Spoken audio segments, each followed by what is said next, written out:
Alors, bienvenue dans notre deuxième leçon avec AutoCAD. Donc, ici, ce que je vais faire, c'est que je vais présenter différentes façons de faire un carré. Donc, première chose qu'il faut comprendre, c'est qu'on a une origine dans notre dessin. Donc, ici, j'ai activé la grille pour qu'on puisse plus comprendre le système de plan cartésien. Donc, si on s'en va en haut, en Y, on est en plus. X, par là, on est en plus. Donc, de ce côté ici, bon, on est en X moins Y plus. En bas ici à gauche, on est en XY moins. Et ici, dans notre dernier cadran, on est en X plus Y moins. OK? Donc, toutes les relations, tous les chiffres partent à partir du zéro. Comme le plan cartésien qu'on a vu il y a longtemps à l'école.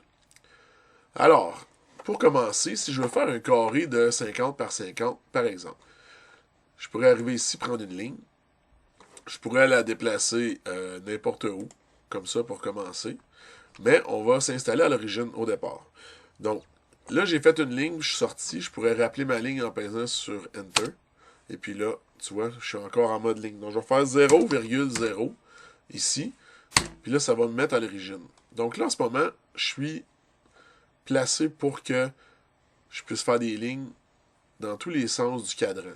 OK? Donc, midi, 3h, 6h, 9h. Donc, je vais aller par en haut comme ça. Je vais écrire 50, Enter. OK? Ensuite, je m'en vais par là, 50, Enter. Je m'en vais par en bas, 50, Enter. Et puis là, je pourrais aller par ici pour faire 50 Enter, ou je pourrais simplement taper sur C pour Close et puis faire Enter.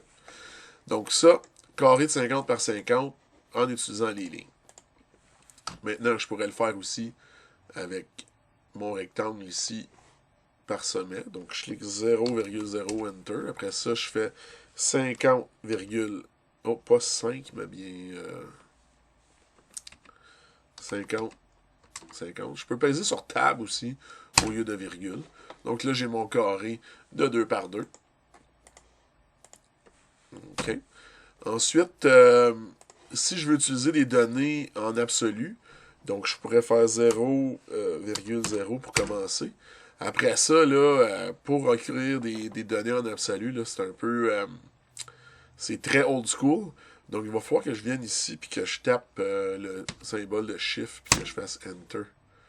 OK? Donc là, à ce moment-ci, là, faudrait que j'écrive 0 en X, 50 en Y. Tu vois? Donc, là, ça marche. Ensuite, j'écrirais 50 en X, 50. Ah, tu vois? Il faut absolument que je fasse le symbole de numéro pour override la fonction. Sûrement que je pourrais chercher un petit peu plus creux pour mettre ça, mais là, pour l'instant, c'est plus une présentation. Là. Je me sers jamais de ça, vraiment, en absolu. Donc là, pour redescendre, on serait à 50 en X, 0 en Y. Et un dernier coup, ben là, je vais juste faire C pour close, Enter. Oh, il est mal fermé. Ah, OK, je vais déliter cette ligne-là. Donc, je vais aller retourner faire le symbole de Shift, Enter. Ensuite, je vais dire 0,0. Et puis, voilà, il est allé fermer mon cercle. Après ça, je pèse sur Enter pour finir.